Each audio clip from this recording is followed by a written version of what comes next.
Good morning, everyone, and welcome to the fifth seminar in our series, the fifth session of the Society. This morning, we will talk on the concept of global responsibility.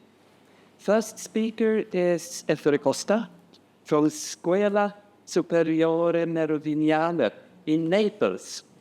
Please, Ettore, the floor is yours. Okay. Thank you very much.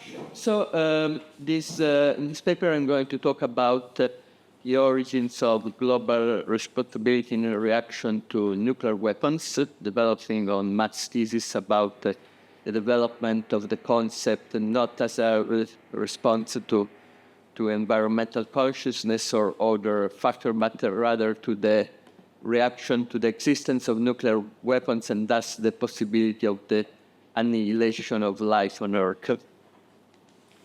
I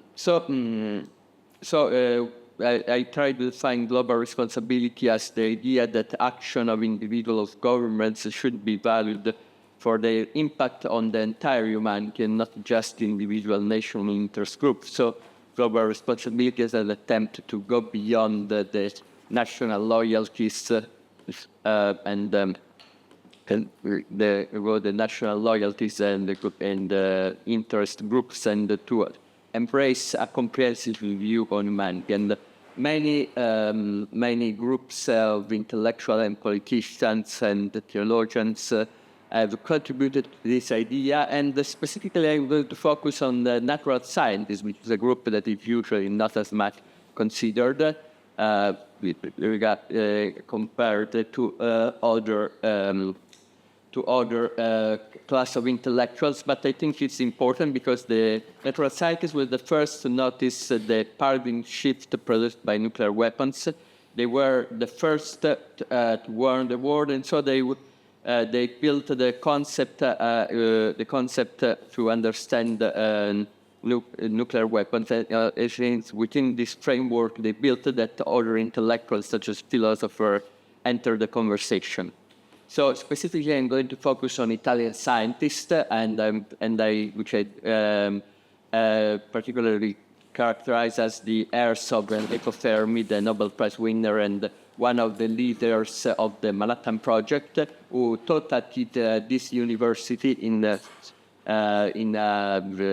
building nearby. And specifically his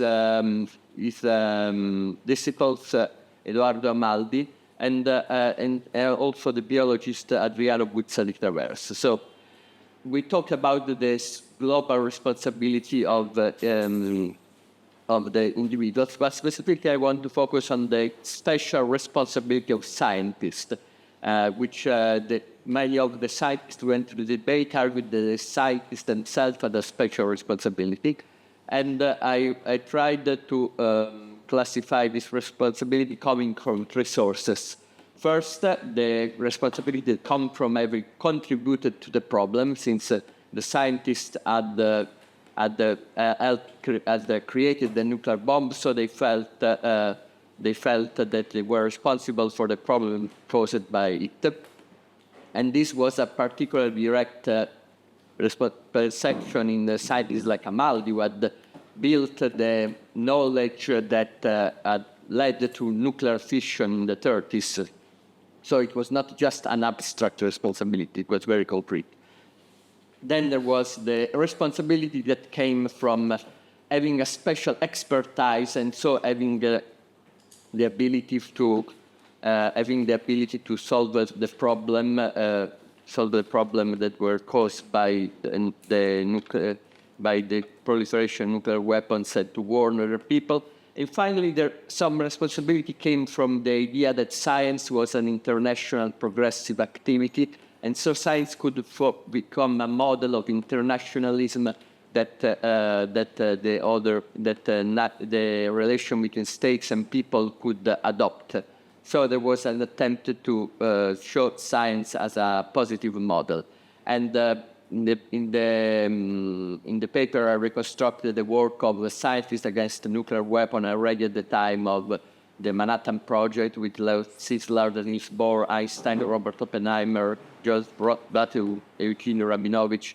And so they were in the 40s, they invented the slogan, one word or none, to describe the fact that the nuclear weapon created the reality of a world that had to be united. It wanted to avoid the destruction.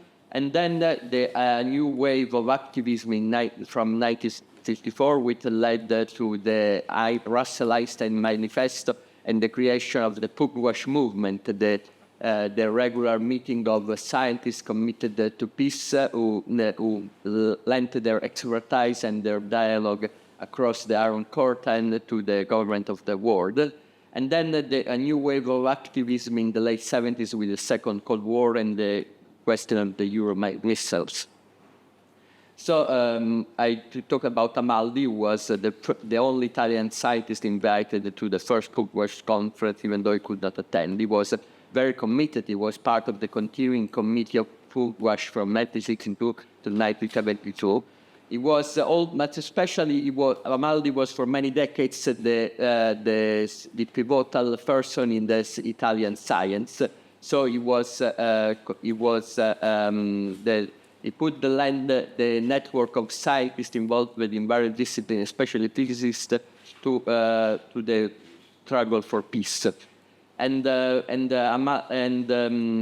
Amaldi, it was important that to affirm the pacifism and to affirm the validity of disarmament, because he feared that in a new in a case of war, the scientists could be seduced by the idea of contributing to war. He admitted that he would have participated in the Manhattan Project and he would have done it for humanity, not to let the Nazis win. So he understood that global responsibility in many different ways. There was a way in which could lead to war, and so he had to be prevented through activism. And so Amaldi was very involved in many initiatives for peace. The other figures is Adriano Buzzati-Traverso, who was a biologist and an important publicist in science, who stressed the need the need of scientists to leave the ivory tower and to be active.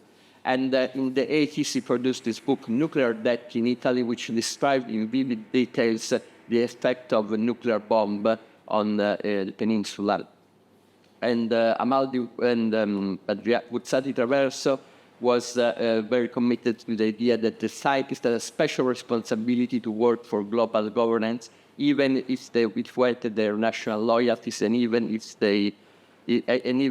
this damaged their career. And he rejected the idea of deterrence, arguing that it was misguided. He compared this to a parent removing the guardrails and allowing his child to skate a bit close to a precipice, with the idea that without the guardrails, the child would be more cautious. And so he opposed the NATO's nuclear strategy, and he proposed some form of Swedish model for the European nation. The idea that they need a strong conventional defense, but not alliance entanglement and not nuclear weapons. And interestingly, Buzzati-Traverso had a peculiar idea of humanity. He believed that individual nation could survive the nuclear holocaust, but it was more concerned less on humanity as a spatially wide concept and more as a chronologically deep idea, the idea of civilization, of the endless link of generation from the past to the future. And so it was the idea that it was important to preserve this link without a nuclear weapon eliminating this link for a short-term gain. So to conclude, these two scientists presented a model of political activism that was based on rationality, internationalism, and commitment to peace. This was built on the idea that the scientist has a special responsibility, and so they had a special role to play in these efforts. But as I shown, there are many people that contested this idea. There was a radical pacifist who said that the scientists poured crocodile tears because they had contributed to the to the creation of the bomb. There was the radical science movement in the 70s who rejected the idea of scientific neutrality and argued that the scientists were not special. They should have followed the lead of the working class. There were the anti-modern intellectuals who rejected the scientism and modernity. There were the populists.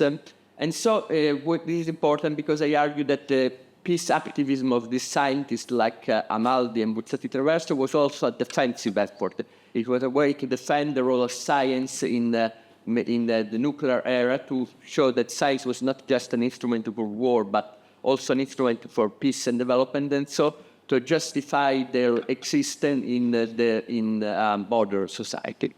Thank you. Thank you very much, Ettore, for this first presentation. And now we have some time for questions, comments, and discussions. I was wondering about the responsibility of politicians. Yes, both Amaldi and Buzzati Traverso believed that the sciences were important because they could act as a counterbalance to politicians. The idea is that politicians and the military would not tell the truth about nuclear weapons, and so it was important for scientists to provide an alternative source of authority, and thus to inform the public.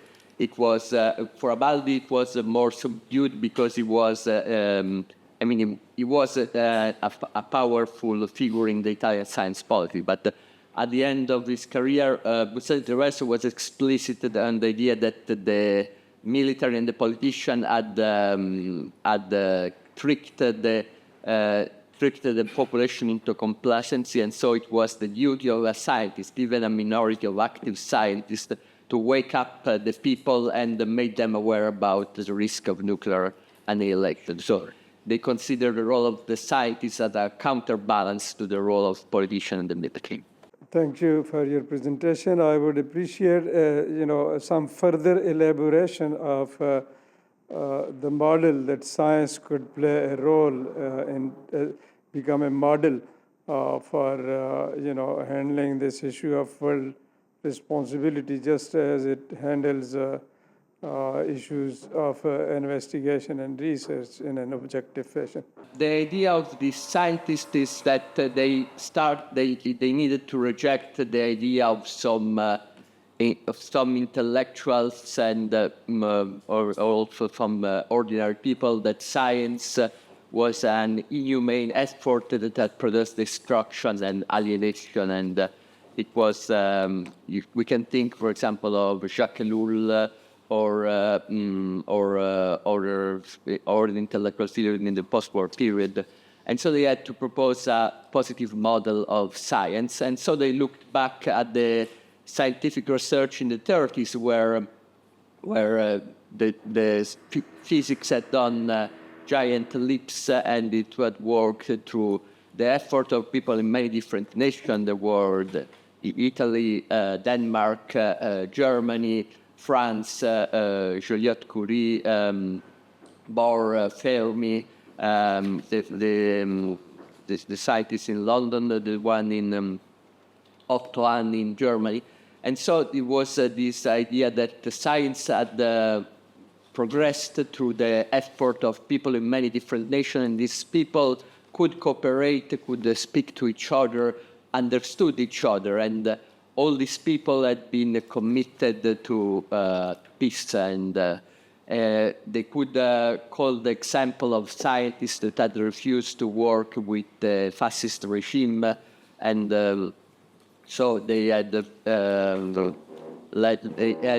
been exemplary of anti-fascist commitment. So there was the idea that science, being an international enterprise, could act as a model of international relation, the relation based on cooperation, of understanding, on dialogue, and this was continued in Pugwash, because Pugwash included scientists from both sides of the Iron Curtain and also from the Third World countries. And so there was this idea that this was a model for international relations, and indeed it helped, because the scientists the scientists acted as informal ambassador and allowed to inform the other side or interest and concerns, and so it was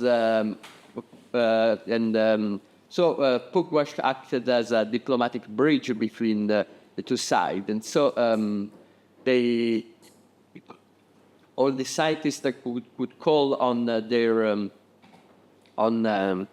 science as a model of the ideal society. We will see also other figures that will give a prominent role to intellectuals and in the building global governance and global understanding. Very much there was the idea of the neutrality of science, the idea that science was not guilty for its application, and so the problem was for the people who used it, but not the people who invented it. So it was not the problem of the scientists who had built the nuclear bomb; it was the problem of the general who had used it against civilian population. So there was this distinction between the two. It was a bit simplistic, but it allowed to defend the role of science in the modern society. The problem is that scientists continuously works for the powers that be. So I mean, how are we going to handle that? I mean, he is dictated to investigate into the possibility of nuclear bombs of the highest possible sophistication, and he just obeys. Yes, that was a problem that was considered by people who were opposed to Pugwash or dismissed it. For example, there was Rasetti, was a colleague of Fermi, and Rasetti went to Canada just before the war, but he refused explicitly to work on the Manhattan Project or any nuclear power project, and he always dismissed the scientists who had worked for peace activism after the war, and to the point that he abandoned physics and switched to another scientific field because he considered science corrupt. And so also the radical science movement in the 70s, which also accused the scientists of being cogging the capitalist and imperialist machinery, and so this criticism was very strong, and indeed it's harder to dismiss it, and this would have an important role in the student protest in 1968 when the students protested American and European universities for their collaboration in the warfare project. On the other hand, not all scientists were involved in this project. Amaldi always refused to be involved in warfare research, and many other scientists rejected their direct involvement. So I think that there was it's true that there were scientists involved in the military-industrial complex, but there was still the majority of scientists who were committed to the peaceful application of science. Maybe they were not as effective in influencing events, but they made their contribution, and indeed they had a crucial role in informing the general population of the risk incurred. So it would have been impossible to counter the authority of the military and the power that be without the counter expertise of the scientists that lent their knowledge to the peace movement and dissident political parties. We take this session on to the next speaker, and that is Ola Sigurdson from University of Oslo.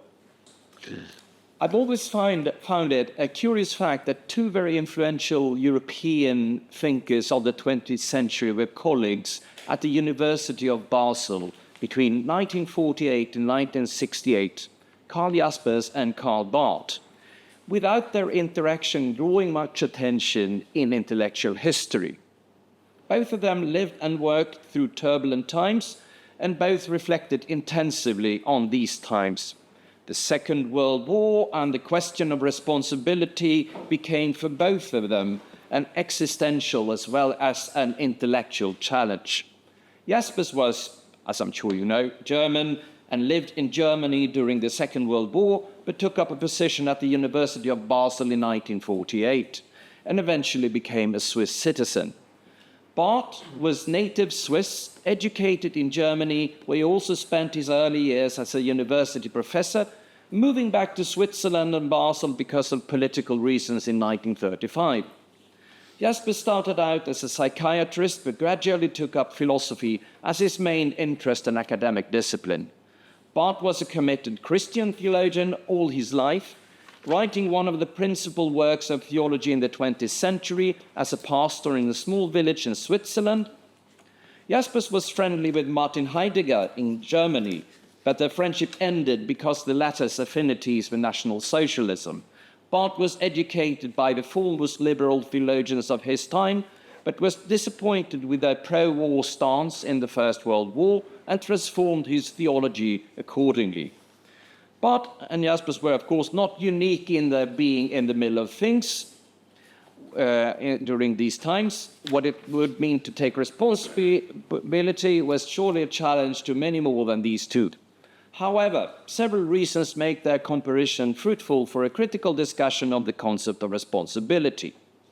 First, their proximity in Basel for more than a decade. Second, their separate but related academic discipline. Jaspers was a philosopher with interest in theology, and Barth a theologian with interest in philosophy. Third, the fact that philosophy and theology are usually treated separate in intellectual history, which means that there is a theological deficit in much of it. Barth was actually influential in broader academic and intellectual circles than just his own discipline, to an extent that today is usually neglected. Fourth, and finally, and most important, such a comparison can potentially allow us complex perspectives for the inquiry of two aspects on the concepts of responsibility that I wish to pursue here. Given the diverging starting points for their intellectual endeavors, it is fruitful to critically and crosswise question their understanding of responsibility.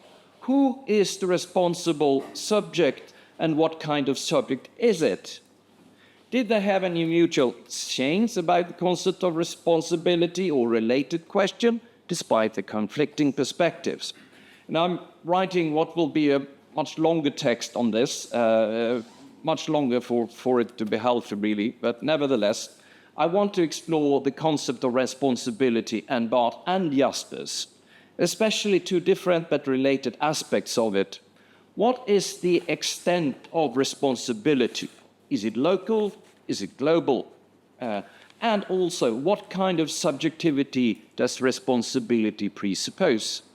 The focus on subjectivity, to begin with the latter, concerns in my inquiry here the question of what kind of being a human being must be to be able to be responsible.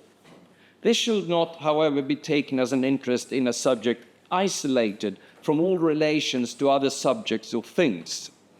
The aspect of subjectivity I am interested to explore in Barth's and Jaspers' concepts of responsibility is what we could call the Weltbeziehung of the subject, its relationship to the world. This is a term that has recently been made popular by Hartmut Rosa, but he's not the first to make us aware of it. Mm-hmm.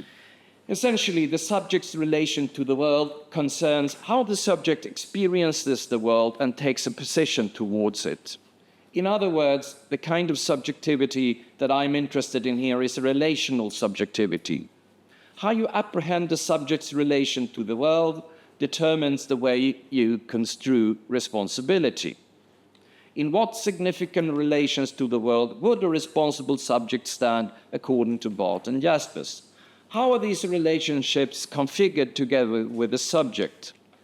And regarding my other aspect, the extent of responsibility, the question is, what is the extent for a relational subject? If the subject is relational, it means somehow that it's situated. But what would it mean to speak of a global or universal responsibility for such a subject? And this exploration of responsibility in Barth and Jaspers in the longer text will proceed as a comparison and confrontation between the two. And the primary intention is the problem of responsibility as such, but I'm doing it through looking at these two and compare them, and where I'm inspired by Jaspers' idea of a loving struggle. I hope that such a confrontation, they will critically illuminate each other. So, and even though if my primary aim is to discuss the concept of responsibility as such, I am indeed interested in the historical question of the relationship between the two. I'm also going to say something about the actual exchange. It turned out that they had a correspondence in letters. So there are 11 letters that I got from the Carbot archive in Basel, which are really interesting. And to my knowledge, nobody has looked at these, except for one, nobody has looked at these letters. The interaction started in a conference in Geneva in 1949, Rencontre Internationale de Genève, which was a 10-day public discussion on the theme Pour une nouvelle humanisme, and while Barth and Jaspers had a critical exchange. Then I will also proceed to see they have actually written academic text about each other, not major text, but minor text. And this will be interesting to compare. It will also be interesting to compare the different understandings of universality. For instance, Jaspers, the idea of the axial age in relation to Barth's very Christian theology. And finally, I will present at some length how they understand responsibility in, above all, Die Schuldfrage and Die Atombombe und die Zukunft as mentioned on the part of Jaspers, and also a book called Eine Schweizer Stimme, which is a collection of letters, talks, and essays by Barth from 1938 and 1945. What I hope to show from the interchange is how they differ in how they perceive the configuration of the subject and its relation to the world. For Barth, the subject is finite in that it stands in relation to what Barth calls a genuine counterpart or true other that is an absolute limit to human beings. The subject's responsibility for Barth is the ability to give response to this genuine counterpart, which is, of course, for him, God. But it also turns out that he thinks the same in relation to other fellow human beings. The subject for Barth is always already situated, which has consequences for how responsibility works out in concrete matters. Even if the relation to God for Barth is by necessity a transcendence towards universality, this universality is mediated through concrete, worldly, historically given social institutions, such as the church and the state and the university. So this means that responsibility always has to go through the local, the particular, and the situated. Responsible action is contextually bound and shaped by the practice of those institutions we unavoidably inhabit and are a part of. This does not mean for Barth any uncritical allegiance to those particular institutions we belong to. He recognized his duty as a Swiss citizen, but he was no nationalist. Quite the contrary. Against the current of his German teachers and colleagues before the Second World War, he repeatedly and publicly criticized nationalism, both on the left and on the right. But even if the particular is never absolute, neither the church nor the state nor the university can raise such a claim. There is no shortcut, no way around the mediation of justice through these and other institutions. Taking responsibility thus means working through the way responsibility is shaped by those institutions we are part of, even if this means a critical solidarity in the form of active resistance. The individual subject does indeed have a responsibility of its own, but that individual responsibility is mediated through the social institutions, even if it can stand in contrast to them. This is in line with the Christian doctrine of incarnation, which means, philosophically interpreted, that if God becomes known through Jesus Christ, the Word that became flesh, then there is no way for human beings to bypass their own situatedness, even in their answerability to transcendence. Barth's anthropology is relational through and through, and so is his concept of responsibility. Jasper's anthropology seems to be more abstract, individualistic even. It is, as Jaspers emphatically states, the individual that stands before God as the ultimate horizon in the metaphysical dimension of guilt. Unlike Barth, who wants to draw distinctions between different concrete embodiments of responsibility, for Jaspers, this final dimensions of his four aspects on guilt, it's a matter of responsibility of each and all of human beings. The collective of all human beings has no other embodiment than the totality of all human beings as such. When Jasper speaks about transcendence and the responsibility before God, God is perceived as an ultimate horizon. And as his interchange with Barth shows us, not necessarily as a counterpart that limits the aspirations of human beings. Jaspers is also emphatic that all significant change takes place through the individual. Even when the task is the renewal of the German people, this is still a matter of inner conversion of the individual. This hesitation of Jaspers to let responsibility be defined in practice by the relations that an individual happens to find itself in is both a strength and a weakness. The strength is found in the refusal to identify an individual with any of its given social relations. Thus, responsibility always aims at the universal and cannot be confined by the particular. But this strength comes at a cost. The task of responsibility becomes infinite, which is not primarily a psychological problem for the individual, but a practical problem of responsibility, if responsibility is to be an embodied answerability to the present circumstances one finds himself in, as well as a political problem if collective action and responsibility is needed. The demarcations Barth draws between different responsibilities depending on where one finds oneself are, at least in principle, more concrete. This difference between Barth and Jaspers depends, or so I will argue, on a different configuration of subjectivity and the relation to the world, where for Barth, transcendence is mediated through immanence, whereas for Jaspers, transcendence is a transcendence of immanence. Jaspers seemed to lack what Barth, the theologian, would call a doctrine of incarnation, that is, an account of how responsibility takes social flesh. Talking about responsibility and the configuration of its subject in a responsible way is, of course, not easy. A reason for turning to Barth and Jaspers is that their conflicting perspectives might help us to think and talk about responsibility in a more responsible way, perhaps going further than they did. Such an endeavor would be an engagement in what Jaspers has helpfully named a loving struggle. Jaspers was, as mentioned, worried that Barth's insistence on distinctions would eventually lead to communication breakdown, intolerance, and war. So he wrote him a letter. Barth had a few days earlier accused Jaspers of an absolutistic relativism. The correspondence is an example as good as any of what it means concretely to be responsible, to be accountable for what one has written, and to be able to give response to objections. It is, in practice, not an example of a communication breakdown, nor of an absolutistic relativism on either side, but a concrete example of what Jaspers means by loving struggle, a common struggle for truth against yourself and the other, and so consequently, a struggle together with and against a genuine counterpart.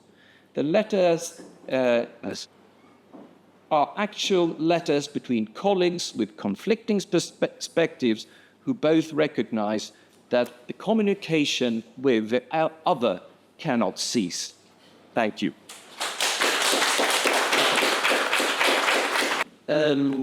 I don't know whether the responsibility of concept of justice is as abstract as you say it compared to but then look to the book called the Atom Bomb. There is a long chapter about the responsibility of the scientists, the responsibility of the philosophy to think those very concrete, very specific problems over. So Jaspers is one of those existential philosophers, I would say, when you compare him to Heidegger or even to Sartre, who is more conscious about the institutions on which we live and which we do politics and in which we are responsible.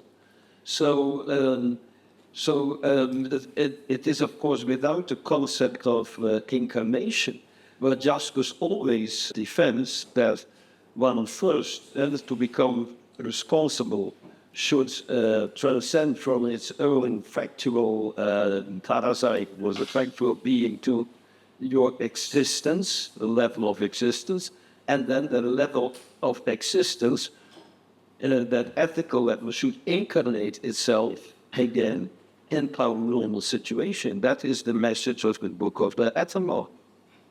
So I don't see that big difference when it is about contextual responsibility between both. And Jaspers even stresses, but that is for the normal people, the relevance of the church to be in discussion with the institution of the church, the role of the institution of the church in the discussion about the atom bomb. Basically, I agree with you. And in the longer text, which is takes more than 50 minutes to deliver, I try to carefully make an exegesis of, for instance, the book on the atom bomb. Yeah. And I also say when I sort of the conclusion, which was what I read here, I say that I want to stress the differences, yes, to make some points. I'm not accusing. Yeah. I'm not. Let me put it like this: I'm not accusing Jaspers only of being too abstract. I'm accusing both of them to be abstract, because Barth is abstract too. And I think when he is discussing the state, for instance, and how it works, I think he is lacking, because it's both at least to my mind, both Barth and Jaspers, they when they think about society, they think about ideas. And I want to say, I'm using, this is not a major point, but I'm using Hannah Arendt and saying that maybe Arendt was more conscious that the society is not only people meeting, but actually people meeting in the streets, which is materially configured. So in I'm not suggesting that Barth had the solution and Jaspers didn't. Nevertheless, I think in the, let's call it the different ideas of incarnation. This is a philosophical investigation, so I'm not trying to, sell a theological idea of incarnation, but in the philosophical idea of incarnation, it still seems to me that Jaspers has a kind of distinction between, as you put it, between, well, the political and the level of the existence, which you can go back and forth. And this, so the Jaspers, at least as I've read it so far, is more integrity, whereas Barth is dialectical, and he seems also to be a bit more hierarchical in the sense he speaks about existence, he speaks about the überpolitisch, and Barth doesn't really say something. Well, if there's something that is überpolitisch, that would be for Barth of course, the church, which is his primary institution of reference. But that for Barth it's still a part of society. So what I'm suggesting is that Barth has a more radical idea of how how transcendence is mediated through immanence that I find in Jaspers. But I'm sure these are nuances rather than. In Jaspers, especially in the book on the Dorfman and all other books, existence is that needs freedom. The essence of land is freedom. Force freedom of consciousness, the freedom to realize himself. As that freedom should incarnate, realize itself. Does freedom play a role in the theology of God? But for Barth, there's two central attributes of God, and one is freedom, and the other is love. How should human beings realize the task of being images of the divine? Well, through love and through freedom. yeah, So, and Barth is in some sense a very modern thinker, and so he's definitely on the side of human freedom, and through this comes very clearly out in his Eine Schweizer Stimme and all the other political writings. So his idea of the state is a constitutional democracy, for instance. He is more, which is also interesting. My problems. I'm trying not to turn this into a huge book, but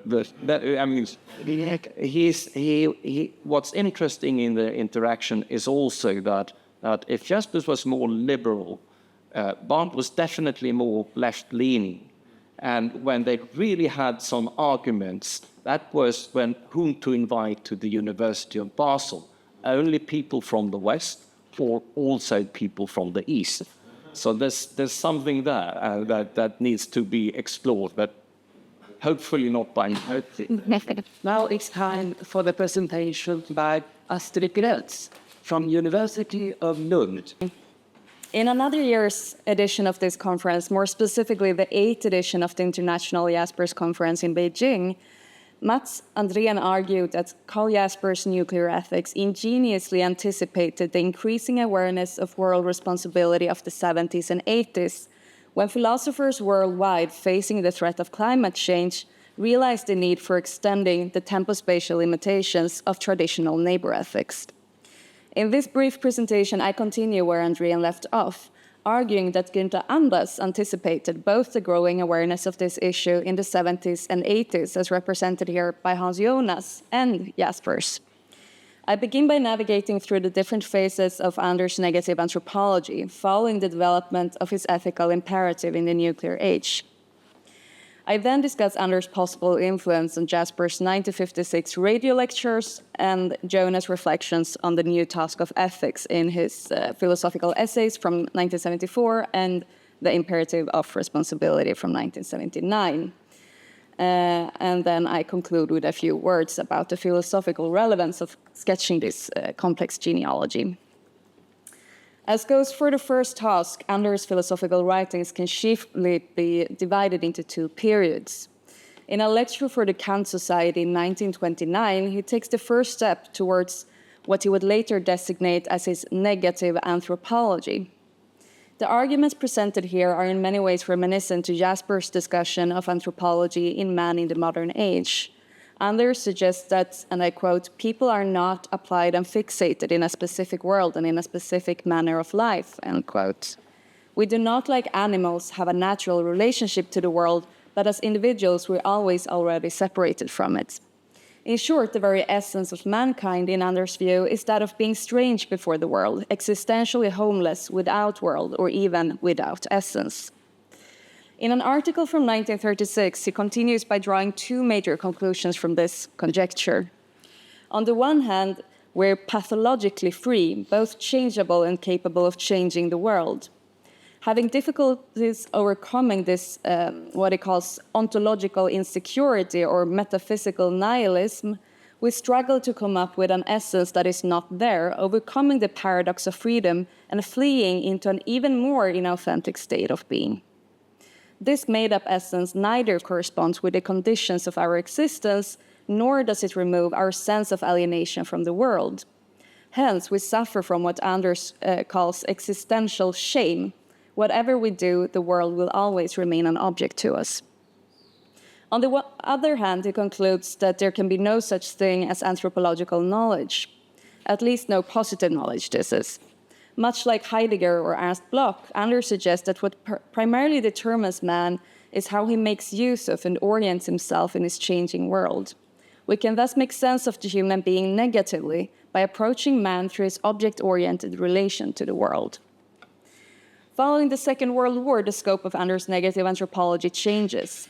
In a lecture titled Theory of Needs at the Adorno and Horkheimer Conference in LA in 1942, followed by the articles The World as Phantomen Matrice, Reflections on the Age Bomb, and the first part of the Antiquität as mentioned, these texts range from 1955 to 1956, he develops a growing emphasis on new techniques and their moral implications. Following the three stages of the Industrial Revolution that he describes as first, mechanization and mass production, second, the artificial production of needs, and third, the invention of the nuclear bomb, Anders declares that the human being has become antiquated, both with regards to our soul, this is our way of thinking, and physically. Outrivaled by machines, humans have become obsolete. He now returns to the notion of existential shame and bestows it with yet another meaning. Just like we're ashamed of being unable to suspend our sense of alienation in a reification of the world, we experience Promethean shame for our inability to act as rationally and systematically as the techniques we surround ourselves with. In other words, we feel ashamed not only when discovering the artifactual and artificial nature of the constructed ego, but also upon discovering that the ego is in fact a flawed self. Ultimately, the freedom of the human being so characteristic of Anders' early thought is abolished. As a result of technification, our needs have exceeded the resources of the world, and we've become slaves under our own products, most of all under the bomb. Whereas in the earliest stages of civilization, imagination exceeded our abilities, our capacity to change the world now exceeds imagination. Our actions here and now have immediate effects on people on the other side of the earth and for generations to come. This Promethean disjunction, prometheische Gefälle, extends to a divergence between what we can produce and what we can use, what we can do and what we can feel, between science and conscience, artifact and body, language and creation, and as such it leads to a lapse in our moral abilities. So even if alienation from the world, in Anders' view, belongs to the core feature of human nature, the Promethean disjunction conjured by excessive and irresponsible use of technological means has resulted in a more radical form of human homelessness than ever, all the while luring us into a full sense of meaning and purpose, must replacing the ought to choose that comes with the pathology of freedom, namely to be like the machines. The human being may always be a man without world, but if we're not careful, Anders declares in one of his most famous quotes, we run the risk of creating a world without us. Apart from this risk of ontological extinction, Anders is concerned with the physical extinction of mankind and repeatedly cautions against those political leaders worldwide that continues to risk the annihilation of mankind through a nuclear disaster for an increase in wealth and comfort. He refers to these decision makers as the lords of the bomb, their risk-taking as an expression of a fundamentally Western and nihilistic attitude, and their ignorance as apocalypse-blindheit. How are we then to tackle this situation? Anders openly criticizes what he calls the atomic priesthood. The implementation of a new authoritarian order top-down would simply widen the Promethean gap as it takes decision-making out of our hands. Instead, he proposes a personally implemented moral imperative that recognizes our object-oriented nature. This imperative reads, and I quote, "Have only those things whose maxims of action could also become maxims of your own actions," end quote. To fulfill this promise, to bridge the Promethean gap and get a better overview of the tempospatial span of our impacts, Anders invokes a duty of anxiety. This is a duty to face our apocalyptic fears, and he implores us to practice our imagination, our moralischen Fantasie. This ethical strategy continues to be at the center of his nuclear ethics throughout the 60s, but for the sake of the argument here, I won't account for his thinking dating past August 56, because this is when Jaspers, by his own account, started writing the radio lectures. And this is only a few months after the publication of Anders' work. Okay, so now having established that Anders anticipated Jaspers and Jonas' notions of global responsibility, then might he in fact have influenced them. Several similarities between the Antiquity I just mentioned, Jaspers' radio lectures, and Jonas' futural ethics seems to suggest this. First, the apocalyptic element in their respective thought is manifested through the premonition of man's impending annihilation, Vernichtung. This annihilation can be physical, a result of the bomb, or in Jonas' case of bioengineering, pollution, or overpopulation, or ontological, following the expulsion of humanity, so human values. Second, they all encourage the mobilization of anxiety in ethical purposes. Whereas Anders speaks of the duty of anxiety, Jaspers highlights already in Man in the Modern Age the possible advantages of dread. In his radio lectures, he further elaborates on this thought, imploring us to intensify our anxiety before the end of civilization. Jonas, for his part, famously addresses the heuristics of fear in the imperative of responsibility. In all three cases, the anticipational character of anxiety, dread, and fear is considered as an asset in the pursuit of a global and futural ethics. Third, all three thinkers suggest the implementation of new ethical principles. Anders' imperative that I just read is object-oriented and grounded in the faculty of imagination. Jaspers proposes a political executive principle of responsibility grounded in the faculty of reason, an international treatise in 5 parts enforced by global institutions. Jonas' imperative is action-oriented and, like Anders, dependent on practicing our imagination. And I quote, act so that the effects of your actions are compatible with the permanence of genuine human life, end quote. Although admittedly these principles operate on different levels, their purpose is roughly the same, to expand the tempospatial limitations of traditional neighbor ethics.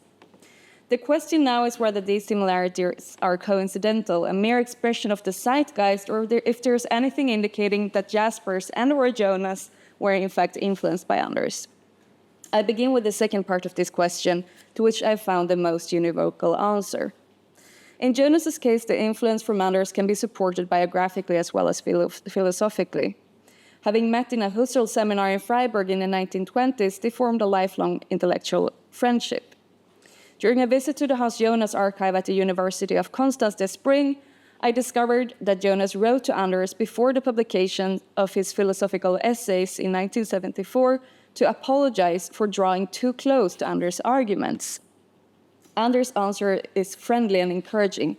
There's still much to be said about technology and responsibility, and having read the book, he's proud of Jonas, not the way a father is proud of his son, but the way a son is proud of his father. When it comes to Jaspers, and I take it that this is where your main interest lies, the answer is more complex. To begin with, the seed for Jaspers' nuclear ethics is found already in Man in the Modern Age. Although the book is published in 1930, before the invention of the bomb, it's here that Jaspers for the first time speaks of annihilation, the dread of life, and of the fact that man should devote himself with ardor to the cares of this world. This means that although Anders was the first to explicitly formulate the idea of global responsibility, Jaspers anticipated many of its components, which is evidenced by the fact that Anders builds on Jaspers' notion of Grenzsituationen in a chapter of the Antiquity I just mentioned. This complicates the question of who influenced who. Biographically, we know that the newlywed couple Anders and Arendt lived at the Jaspers in Heidelberg in 1929, when Jaspers was Arendt's supervisor. This indicates that a general intellectual exchange between them is likely to have taken place during these years. Specifically regarding the nuclear question, letters from the late 50s reveal how Anders, having just learned that Jaspers was preparing a book about the bomb, asked Arendt to forward a copy of his thesis Atomic Age to her doctor's father. but I've not found any evidence that this request fell through, nor anything indicating that Jaspers ever read the Antiquity this mentioned. So again, the possibility of determining any unidirectional influence here secludes us. What can be established is that Anders, having unofficially been appointed specialist of nuclear morality, took part of Jaspers' radio lectures and book, and that he did not like them. I previously mentioned some striking similarities between Anders and Jaspers' responses to the bomb. In his letter to Arendt, Anders is keen to emphasize their differences. To begin with, he declares that the whole tone of Jaspers' writings on the bomb is off. The arguments are too general, bereft of urgency and opinion, and the language too dictated and authoritarian. This is simply not the way to approach the public. More than just referring to style, this remark can be interpreted as his way of instilling Jaspers into the atomic priesthood. He continues by condemning Jaspers' book as anti-scientific, informing Arendt of the great contempt the book has arisen among physicists. Whether this critique is fair or not, I really couldn't say, but I'd be curious to know what you think. Lastly, he emphasizes that he on the one hand and Jaspers and Arendt on the other have radically different outlooks on the bomb issue. In a letter dated December 20th, 1959, Arendt declares that this is a quote, "I suspect we really are standing on two shores, none of which can be seen or understood from the other one. After all, my arguments are harshly anti-Jasperian, and you have taken a highly favorable view of Jay's atomic book, based on considerations I can't even imagine," end quote. While the reason for this anti-Jasperian stance is never properly spelled out, it likely has to do with Anders' overall problem with existentialism, as it comes to light in numerous texts from the 40s and 50s, where he criticizes the existentialist approach for being individualistic and nihilist or misanthropic, for celebrating authenticity, inner life, will, and abstract principles over physical and situated engagement in the material world. To summarize, Anders accuses Jaspers' nuclear ethics of being authoritarian, unscientific, and abstract. Added together, the lack of conflicting evidence and their fundamentally diverging views on the bomb issue makes it unlikely that Jaspers was influenced by Anders in this regard. Finally, I'd like to say something about the philosophical relevance of these historical philosophical conclusions. What this investigation has shown is that the notion of global responsibility emerged in two different versions around the same time, splitting the intellectual diaspora of post-war Germany into two camps, each standing on two shores philosophically. Moreover, it's been suggested that whether we think of world responsibility as a principle or imperative, and whether we ground this principle or imperative in reason or imagination, it will have different outcomes. What outcomes exactly remains to be explored? This calls for a more detailed comparison between Anders and Jaspers. So for now, I'll settle for maintaining that any discussion of world responsibility today should take this fragmentation into consideration. No, but I do personally think that the world would be better off without human beings. Oh. No. A boycott.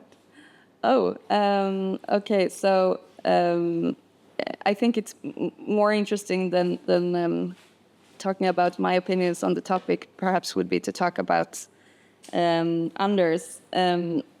So Anders' notion of responsibility and it's actually the same for Jonas. They found their notion of responsibility in a kind of negative anthropocentrism. So they say that man is responsible for the continuity of a responsible mankind.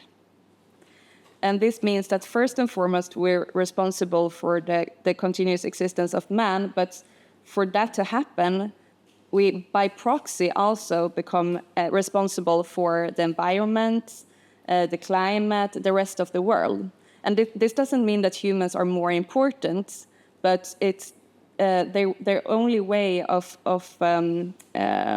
legitimizing or founding the imperative of responsibility is to do it negatively, beginning with the responsibility for responsible mankind. So it might sound very anthropocentric, but it's actually a trick, so to say, in order to found this principle without any like first metaphysical principles. I was wondering if you could relate freedom and transcendence and the responsibility in Jaspers with the thread of life and the German guilt. Perhaps. Oh, yeah. Did you have anything particular in mind? Freedom and transcendence in relation to German guilt? I'm interested in that, in the concept of freedom and transcendence in Jaspers. And I was wondering that you conflict with the in Jaspers scholar. Maybe I could say something about Anders' critique of Jaspers in this area. That I do know. I mentioned very briefly that Anders criticizes Jaspers for being nihilistic. And he has this, it's in an appendix to the Antiquité that's mentioned, he describes the development of Western nihilism. So he says the first nihilist is the Russian, because overnight they lost their God. And so they lost all meaning and value. And this nihilism comes to expression in the works of Dostoevsky and the what's the name of the main character in Notes from the Underground? That's Gogol. No, isn't Ishlam? Yeah, right, yeah. Because he's frustrated with the world, he has no God, he can take God's place, he can kill whoever he wants. The second nihilist is the French nihilist, or what does he call it, the slow French nihilist. And that's basically the existentialist. And he says that the existentialists have lost not only meaning and value in God, but individual meaning and value. And this comes to expression in the murder in Camus' Stranger, which is not a murder that comes out of frustration or for playing God, but out of complete uppgivenhet. You don't... Abandon? Yeah. Lost. So you don't have any reasons not to do it, basically. And then we have the third nihilist, which is the Lord of the Bomb. So these are the three stages. And for Anders, Jaspers would belong to the slow French nihilists, I think. So his notions of freedom and transcendence would be, because this is my answer is very long, but this is, I think he has the same critique of Heidegger. What happens with the existentialists is that rather than like the Greeks trying to become part of the cosmic whole, the existentialists rather push alienation from the world to its very limits. Authenticity is actually moving a movement away from the world. So this is a kind of freedom and transcendence, but according to Anders, it would be misanthropic and moving away from the physical world. The directive that you mentioned, that accept only those beings with maxims, you can make maxims in own actions. No, not to accept beings. Own only, you should only own the things. Or only those things. Yeah. Whose maxims you can then make maxims of your own kind. Yeah. So things, in what sense things can have maxims? Well, what he means by this is that if you use technology, you should only use the kind of technology whose consequences or the technology of which consequences you can overlook. If you can't overlook the consequences of a technology you use, you shouldn't use it. So this makes, in this regard, we couldn't use almost any technology today because right now we use so much technology that we don't know what happens on the other side of the earth when we use it. So we move on to the next presentation, which is given by Alina Marin from Queen's University in Ontario. I will talk a little bit about psychopathology at the crossroads of freedom and responsibility. It is an honor to talk to this distinguished audience about one of my dearest topics, about the importance of psychopathology in general, and particularly for the field of psychiatry. I am a psychiatrist, and I really think that we cannot do good without psychopathology. And I think that this talk is relevant in the context of the World Congress of Philosophy that focuses on boundaries, because psychopathology is indeed a method that cuts across boundaries and has a special relation to philosophy. As Wolfgang Blankenburg has optimistically concluded, I quote, "The confrontation with psychopathological phenomena has substantially helped to turn the meaning of philosophical phenomenology to a more concrete direction, and conversely, phenomenology has been able to offer psychopathology a more direct access to the mode of being, Seinsweise, of long familiar phenomena." I may present to some of you as too pragmatic and reductionistic. For others, like my fellow psychiatrists, such talk would appear as too philosophical, unfortunately. Psychiatry is a medical discipline, clearly, and it works around boundaries, where delineating pathological from healthy mental state is important for implementing healing methods for sorting out legal matters. Psychiatry, and psychiatrists in particular, are required to take epistemically paternalist stances and make clinical decisions when even little guidance is accessible. Unfortunately, there is little scientific evidence, and we are quite limited in the ability to explain causality in psychiatry. Partly, this is because of the complexity of the brain and on the functioning of the brain. And until now, there has been insufficient technical support to biologically, neurobiologically explore the brain. There are tremendous steps forward and progress in these directions. But also, the complexity of human being makes the comprehension of all the mechanisms that moves the human being impossible. Science, although sometimes successful at achieving universally valid knowledge in psychiatry, must be reductionistic for the sake of reproducibility and cannot approach the clinical reality as a whole and explain everything. Therefore, when approaching mental suffering, clinicians cannot rely on exclusive schemata and maintain dogmatic finality. But on the other hand, they need some support.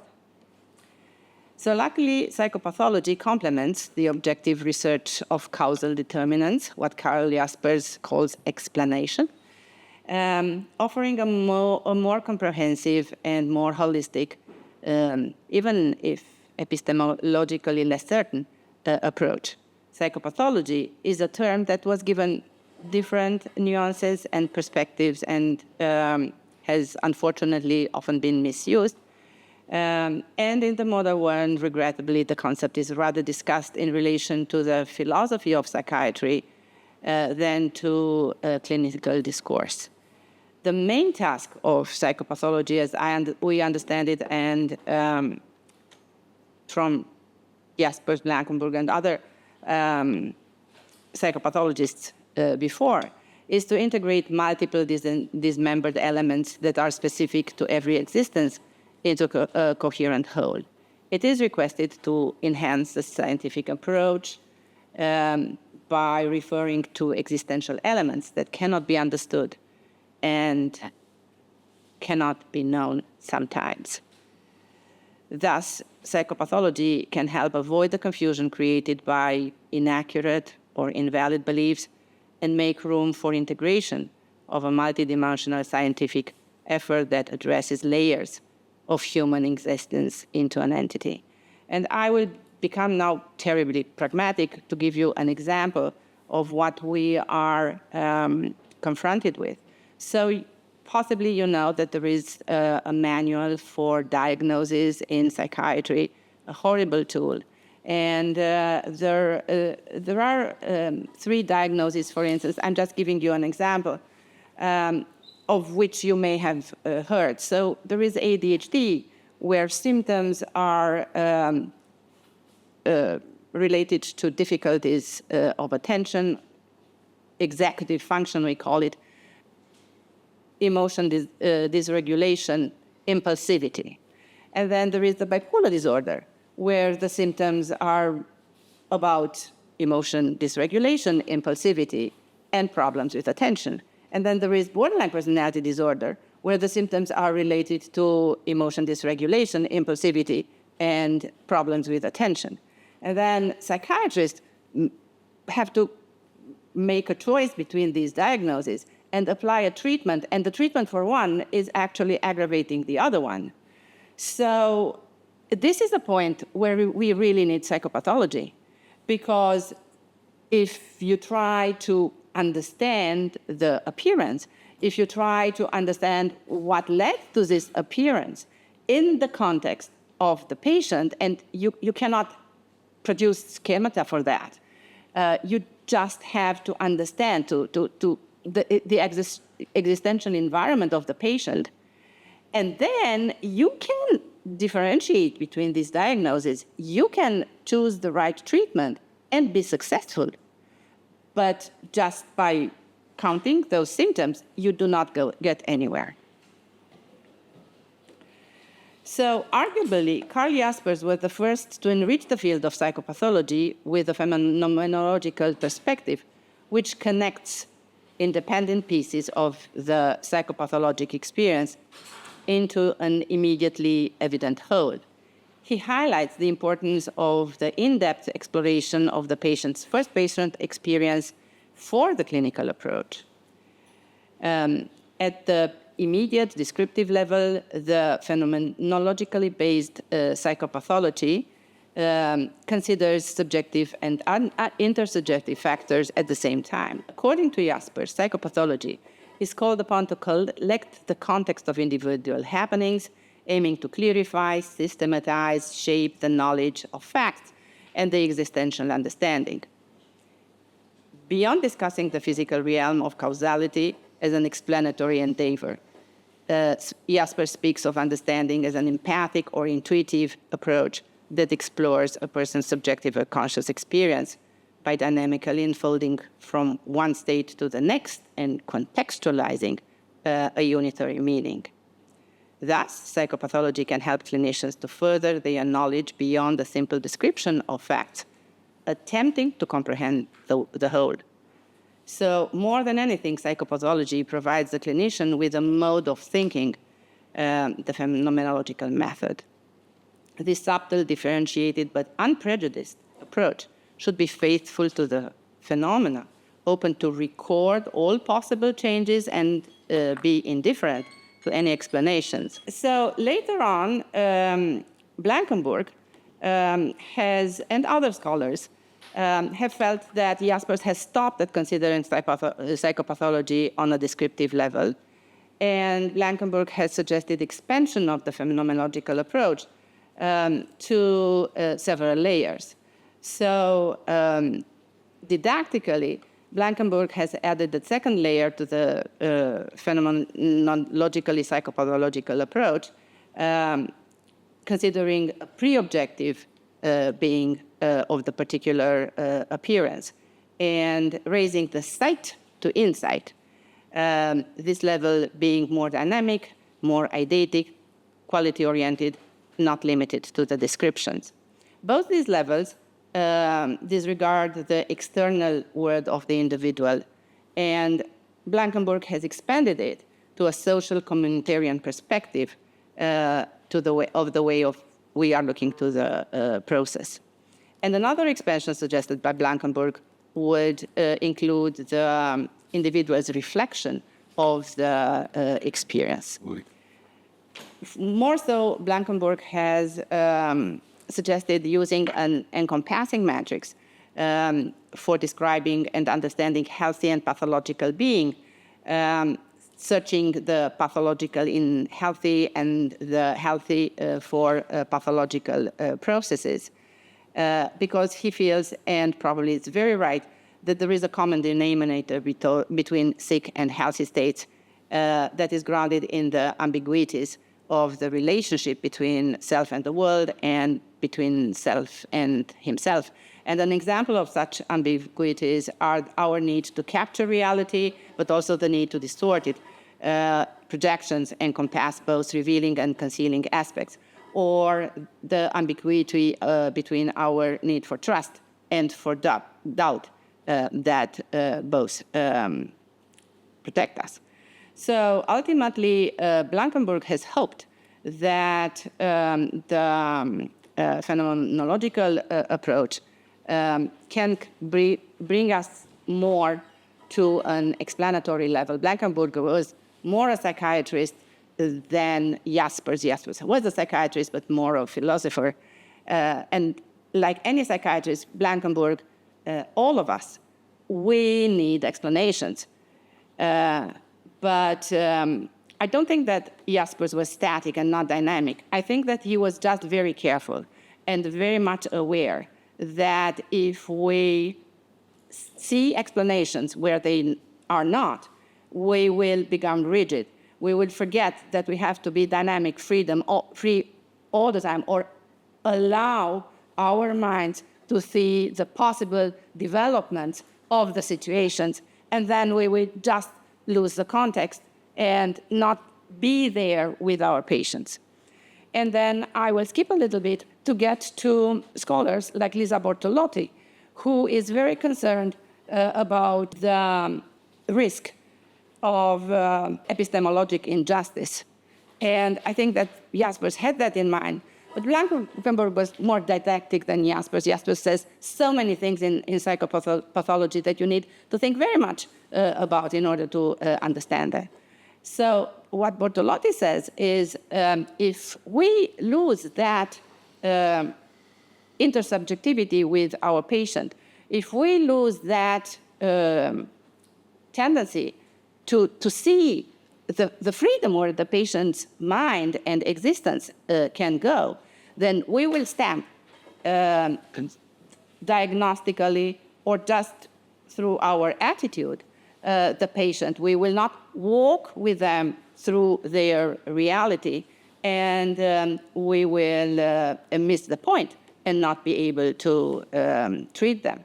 So, for instance, we, as psychiatrists, we can claim that we have no less knowledge than the patient because the patient has the experience.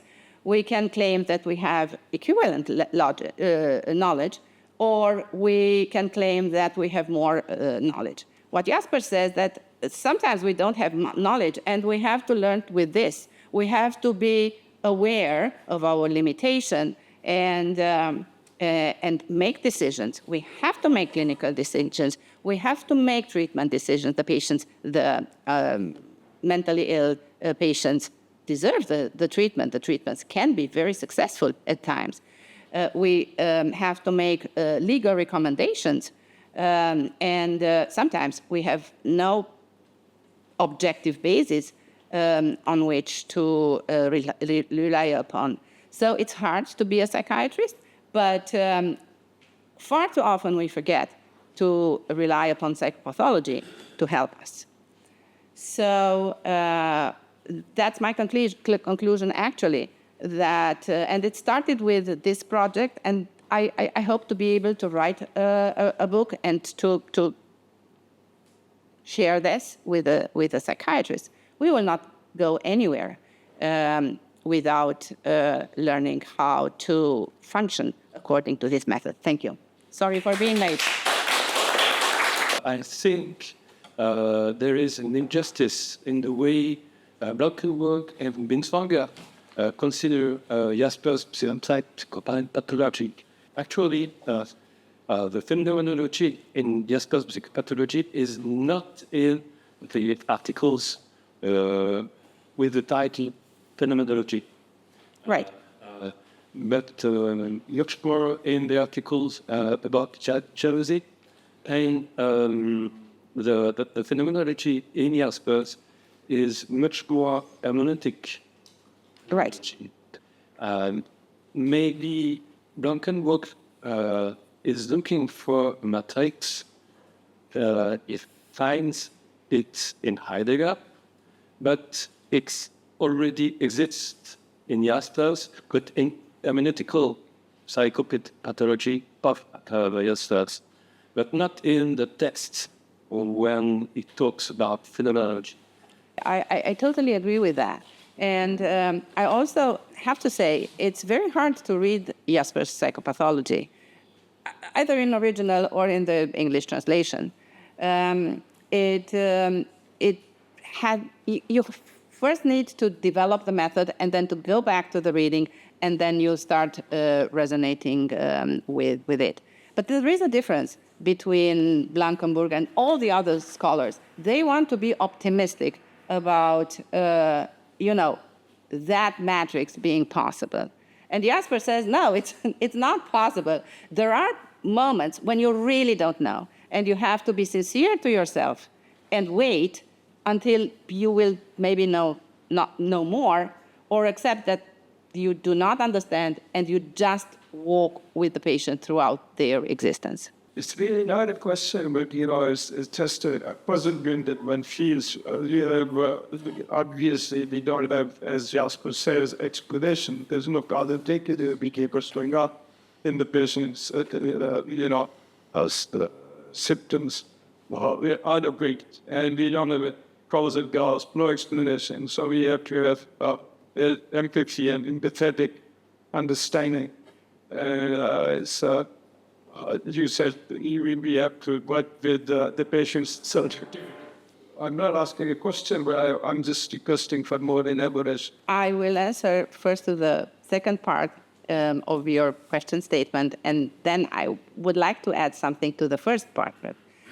So it is indeed terribly difficult to keep your focus all the time on the dynamic that the patient presents to you. Every time when they come, they bring new elements, and you have to rethink the treatment, the approach. All the time, it's very hard. That's why psychiatrists simplify, because it becomes overwhelming at sometimes. 2 weeks ago, I had a patient, and I felt that his life is so complex, so overwhelmingly complex, and that I cannot fix anything existentially in what happens with him, and I don't understand him. And it was very painful for me. It's so much easier to think that you have understood. Now, to the first part, science is really making progress. So we are, neuroscience is getting to the point that can identify how the networks of the brain dynamically change. I'm so impressed. There is a group in South Korea, and they have found that flexibility as a dimension of the brain. They have studied patients with autism and ADHD. And they can say where the flexibility happens in the circuits of the brain. I think it is absolutely fantastic. And I attend neuroscience conferences every year, and it is such a jump. But I don't think that we will be ever able to understand everything and to explain everything, because every person's universe is so different. So we have to keep room for psychopathology. We can not put it on the shelf and talk about it just, because we like it and because we understand it and because we had tremendous joy in reading Jaspers. Ben Dorfman from the University of Aalborg. Hi there.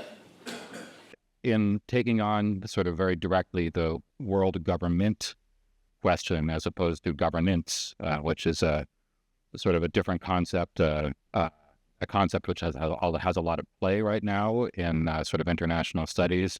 So government being sort of the concrete act of creating institutions which concretely govern, whereas governance as Thomas Weiss defines it, has a lot to do with managing the international scene through a variety of actors, whether it's states, NGOs, social movements, IGOs, social practices, media, etc.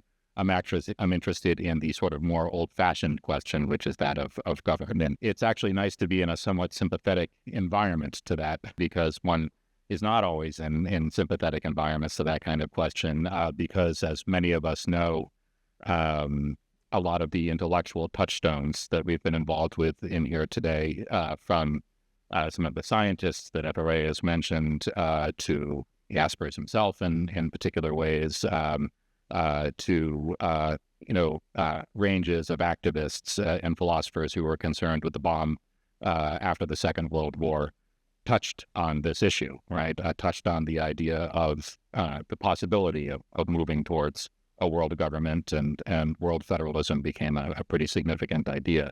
I'm actually talking at the end of the day here about something more than world federalism. I'm actually talking about the idea of a single integrated global state that would take the sort of functions that a national state does and expands them out to incorporate all of the 8 billion subjectivities that we have on the planet today. And I do this for a few different reasons. Yeah, I do it in part because there is a history of thinking through this issue, and that perhaps deserves to be kept alive, regardless of a kind of general skepticism towards it, whether it's in intellectual circles or at the popular level.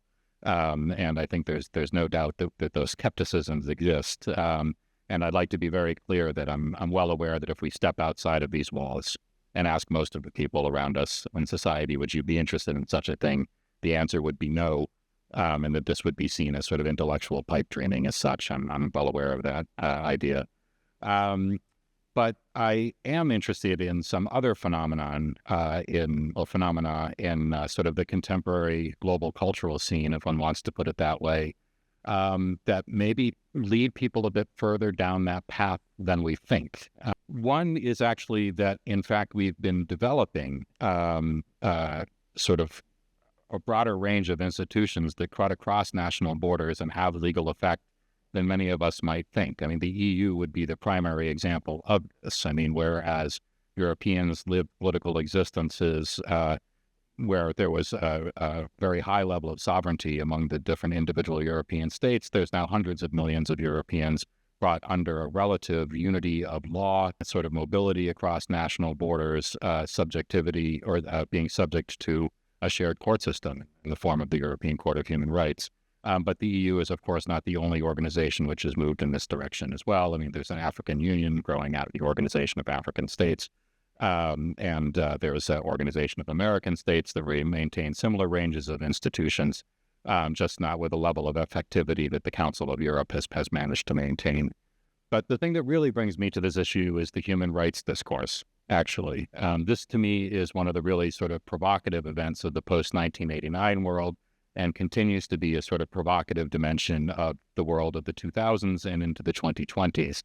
And this is a sort of very funny sort of situation that was well described by the literary scholar Joseph Slaughter, who's sort of taken a literary studies approach to human rights, where he has talked about the age of human rights being the age of human rights abuse. But I would also suggest that we have a kind of funny situation in which we can reverse that kind of equation and say that the age of human rights abuse is also the age of a lot of human rights claims. And this is provocative for me, this sort of notion of extent to which people want to make appeal to human rights discourse. And on both sides of intense international conflicts, Ukrainians are, of course, claiming that national self-determination has been trod over and human rights violations are taking place in the form of war crimes, and sort of running over of democratic sovereignty. We may not be interested in the claim that he's making, but Putin is also claiming that he has made this invasion in part to defend the human rights of an oppressed minority in the east of the country. Israelis and Palestinians are both making claims to human rights violations, not just in relation to the most recent iteration of that conflict, but since the beginning of that conflict all the way back at the beginning of the 20th century. We see human rights claims being made on both sides of debates around migration in Europe.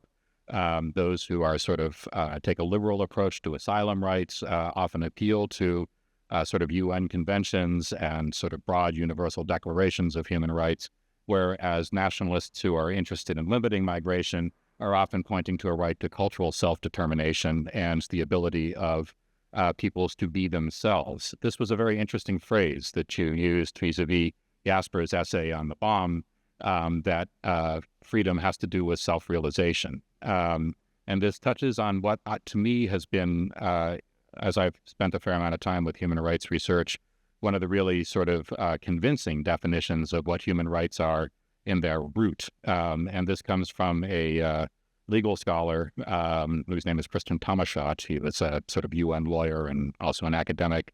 And that is that the essence of human rights is our ability to unfold our identities through time and space. And this is a very convincing concept vis-a-vis human rights. And it's what is interesting to me about the possibility of going back to the world government concept right now is that whether it is at international levels or at the level of culture wars inside of our own states, we are experiencing wide ranges of people appealing to a supposedly universalistic idea, saying, in fact, that current political institutions and social relations are failing them, right? That, in fact, national court systems are not able to properly recognize this right to be oneself. And we're finding ourselves in a situation in which we don't have any more than we did actually in the late 1940s and early 50s, international bodies that are really able to adjudicate in these kinds of situations. There are different kinds of international courts, but we don't have an international human rights court. We have courts which can adjudicate disputes between nations, but we don't have an international version of the European Court of Human Rights, which will actually go in and address individual rights claims, for example, or the rights claims of, say, cultural groups. This is an interesting situation. And then, of course, there are the problems of intervention that we have as well. How is it that we create intervention, and under what terms do we get involved in it? There are a few sort of proposals that were made in the 50s, 60s, and 70s that attempted to sort of really make concrete, not just sort of philosophical, the idea of world government. And I'd just like to touch on those very quickly because I already used far too much time to sort of set up the problem. So I'll try to go through those relatively quickly. The most famous of these might come from the lawyers Grenville Clark and Louis Sohn, which was published in a book in 1958 called World Peace Through World Law. This is the of the three proposals that I'm going to emphasize. This is the most mild of the three, and I choose them because they've been sort of underlined a lot by a guy named James Juncker, who writes a lot in this area. But the Clark and Sohn proposal, and these were guys who actually worked on the foundation of the UN, was to vastly expand the UN Charter, right? They did not look to create a fully new entity in terms of a world government. They sought to expand the existing powers of the UN. One of the major changes they suggested was turning the United Nations General Assembly into a popular body. So it would be a popularly elected sort of parliamentary body as such. Most of us would know now that the UNGA is built off of the state sovereignty principle. It's one nation, one vote, whether it's Luxembourg or China, right? And there's something sort of odd about that in a kind of way, I suppose. They also proposed that there should be a executive council that would replace the Security Council that would be responsible to the General Assembly, and that one of the main functions of this executive council would be to decide when to deploy something they called the UN Police Force, which is sort of a kind of funny name, but there you go. But this also was one of the things that was sort of a hallmark of the Clark and Sohn proposal, was that it had a near exclusive security focus.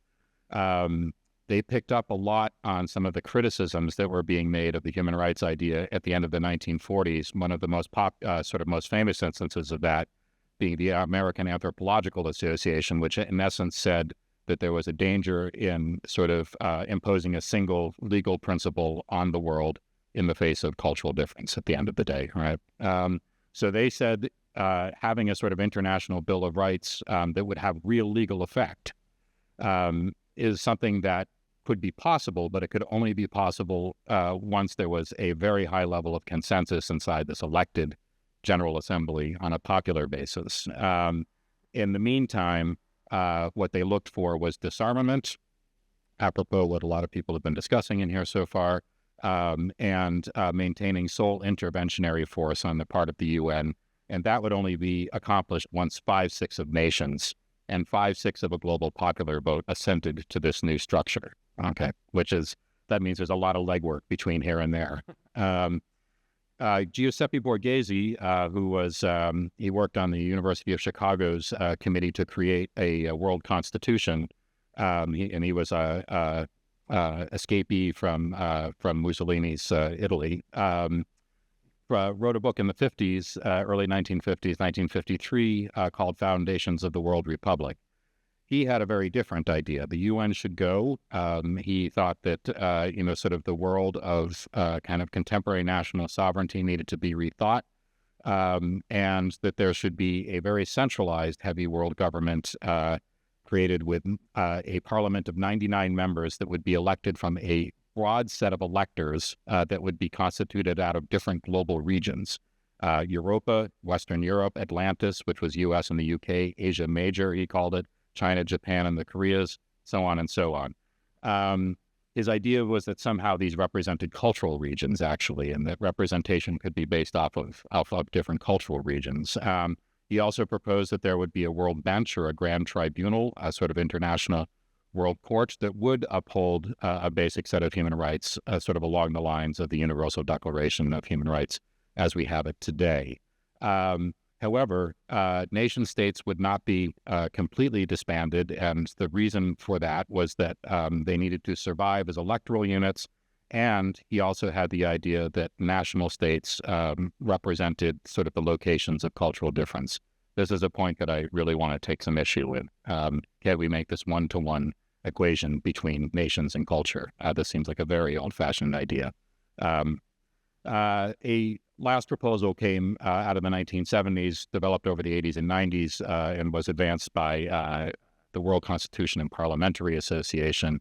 And they suggested that there should be a balance between a House of Nations, which would represent individual nation states, a bit like the U.S. Senate represents the states in the U.S.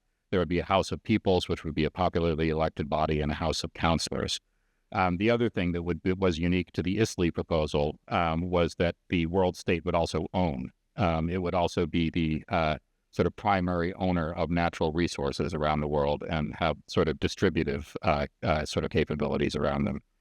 So these are all kind of sort of interesting proposals.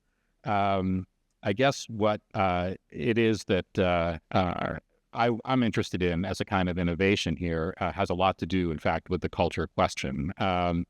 It seems to me that one of the major failings that we are having right now is that we are saying, in essence, that either fellow citizens or the states under which we're living are sort of not properly recognizing our right to lead distinct cultural lives.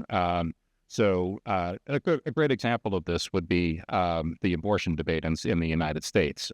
Both sides are claiming that they are defending human rights in a particular way, and both sides are claiming to be ignored somehow by the national body at some level, and also to, at various times, being treated incorrectly by the courts, to be treated wrong within the court and legal system. Who adjudicates this, right? If one wants to get into even more extreme cases on a kind of global level, one could look at the claims made by organizations like Islamic State. One of the claims behind some of these terrorist actions is we are not seen internationally, and we have a highly distinct cultural perspective, and we demand that there be a place for this somehow. And this kind of issue also became manifest in the pullout from Afghanistan as well. We can pull out in the name of non-intervention, and perhaps even in the name of saying that cultural people deserves to have their particular ways, but left behind are hundreds of thousands of people who don't want to live that way. This creates what I see, and I try to make this the last couple of minutes of remarks here, what I see as the major fault line in international society today. John Rawls called it the fault line between liberal peoples and hierarchical peoples. So people who believe in a kind of universal rational individuality and people who believe in the possibility of law as coming from outside of human society and being based in heritage and tradition and perhaps and even inequality within the social body. I would phrase this in different ways. I think we are faced internationally with a situation in which there's a distinction between those who want to live under human rights law and those who want to live under what I would call cultural law. And it's negotiating the coexistence of these two things, which seems to me to be the major global political problem today. And if we are going to think properly about world government, that would be the issue that it has to address. And that would be what I would call the new global compact. And that global compact would be, in human rights name, guaranteeing the rights of those who want to live under cultural law as having the right to do so, at the same time as we guarantee that those who seek to live under human rights law won't be trapped in societies committed to or dominated by cultural law. And this seems to me to be something that is a fundamental problem that we're facing today. And if we are really interested in thinking about human rights-based government on a global scale, that we need to think about that in terms of the question of how to simultaneously guarantee the right to be able to live under the auspices of human rights, but that includes the right to dissent from the human rights idea and to live in an alternate way, and how to negotiate the existence of these sort of two societies or modes of life. Thank you very much. You touched upon the problem already, but here is a reformulation of it for you to further elaborate. You said that, one of the figures, leading figures, says that human rights are actually the unfolding of our self-identity. The guarantee to be able to do that, I think that would be the point. That would be the point. It's the ability to do this. Yeah, so but self-identity is, for sociologists and anthropologists generally understood in terms of culture and values. Yes. And also, we don't want to reduce all human beings into a single cultural model, right? Right. We want diversity, which is our real strength. This is in many ways what it is that I'm trying to. Yeah, so you need to maybe elaborate on how can we reconcile. I mean, if we accept what this scholar says, then we basically have to tilt in the direction of culture and values and emphasize diversity more than universality. Well, that's actually the point of the model that I'm trying to suggest. In other words, what I'm proposing is that actually the fundament of human rights is in some ways the ability or it's the guarantee of the right to always be able to think and be differently. Now, there's a legal issue here and institutional issues in terms of how we manifest this, right? I mean, if there is a question about what kind of society I would like to live in because I imagine myself in a particular way, can I facilitate somehow in being able to change what society I'm living in? In other words, move or seek asylum or go someplace else. How many times do I get to do this, right? I mean, we can't, sort of facilitate everybody changing their mind every day about, sort of on one day I'm a fundamentalist, next day I'm a liberal, the next day I'm this or I'm that, and I would like to go live with these people as opposed to those people. So this is a really concrete question. But the essence of what you're saying is something that I agree with, which I feel like has not been seen in previous world government proposals from the 50s and 60s. There's been a static imagination of culture and identity, where we come from national states, which represent also cultural bodies somehow. And this is not sufficient. And therein we have the using of the current political map for a world government project, I also find insufficient. It needs to be completely re-scrambled, and the question is precisely how. But we at least need the question that can get us to that place, and that is the recognition of cultural diversity as, in many ways, the basis of politics. I return to the question on the relation between the particularly universal, or as you phrase it, the human right-based, people who wants to live in a human rights way and people who wants to live in a cultural way. And I'm uneasy with that way of posing the problem, because it seems to me that there could be cultural ways of living that are influenced by human rights, as there would be, and any.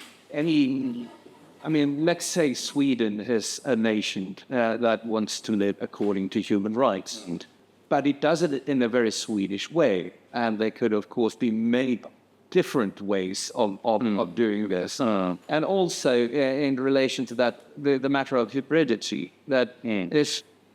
I mean, there's no such thing as homogeneous cultures, because culture is always changing. I mean, I'm interested to hear how you negotiate with such deep bonds as this. Yes, of course. Well, I mean, somebody would then have to, I think it then becomes incumbent on us, or one who's making that statement, to, for example, explain what it means to want to live in a human rights manner in a Swedish way. Actually, I would have to have that described to me in terms of, because the ultimate question, and this is where this paper becomes a little bit sort of not philosophical, I'm actually very concerned about the institutions involved here, and the legal apparatuses involved here in a certain way, is what does this mean in terms of law, actually, right? I mean, let's say that both Sweden and Norway are human rights societies under my rates, or liberal societies, if you want to use the Rawlsian terminology, for example, right?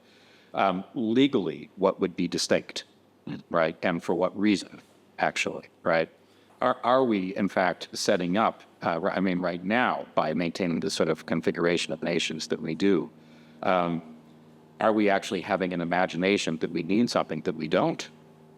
In part because, in fact, if you take the constitutions of multiple sets of states, in the Western world anyway, you put them next to each other, boy, they're going to be awfully close. So actually, what the holy high heck are we doing in maintaining these things as distinct entities?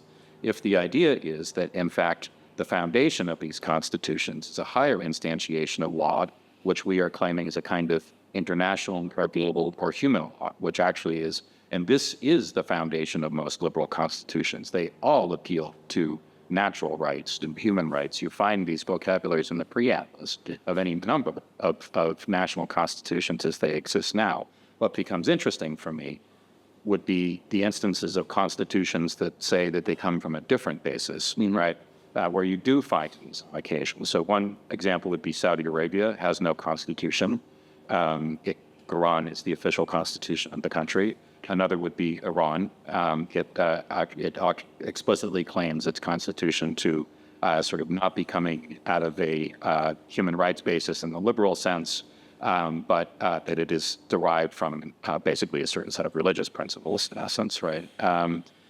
So what I'm interested in is the ability to preserve such legal apparatuses, but to make sure that, in essence, the dissidents in those countries are not stuck inside that system simply because the authorities in Saudi Arabia say we have a different cultural way of living and they are claiming that manner of life, whether or not it accurately reflects how the full swath of, for example, Saudis, in fact, feel, right? And this is, at the moment, we have very few ways to know this, actually, right? So in this way, I'm agreeing with you and disagreeing with you sort of at the same time. In that I'm disagreeing with you in the sense that I think that there's enough shared between liberal constitutions around the world that one has to ask what's the basis for the distinction between states. And on the flip side, I'm also suggesting that the primary mechanism of a world state in the way that I'm conceiving of it would be to protect, in the name of cultural difference, the ability to establish alternate legal systems and have them be protected as long as they don't oppress, as long as they don't force people to stay and to live under them who don't want to be there. Right? That would be the bargain. I have to confess, I'm very uneasy with the concept of human rights. It is so heterogeneous and so unfair sometimes. And I would be pragmatic again. We are very often confronted with the human rights of our patients, their human rights to be within the context of illness, as opposite to the human right of the person who can be attacked or killed by our patient. And the law protects the human right of the person who attacks because they are vulnerable, and does not protect the person who becomes attacked. So I think that the first step is to refine the concept, to know exactly what we are talking about, with respecting the cultural realities, the boundaries. I think we are using this flag too easy, and maybe that will get us in trouble. Yeah, well, in some ways I would go in the opposite direction, right? I mean, in other words, I think about, we can conceptualize human rights in a couple of different ways. One is in terms of a list of concrete freedoms and privileges that one is to be allowed, right? And this is in essence constitutions and rights declarations. That's what they do. The other is what is the essence of the concepts that lay behind those specific articulations, right? Here, all I can say is that I do find this notion that the, sort of the heart of human rights, if one wants to call it that way, is the sort of ability to manifest oneself through space and time, that is what all sort of specifically legally articulated human rights are intended to safeguard. I mean, economic rights should uphold a material existence that allows then a spiritual existence, I guess, if one wants to put it that way.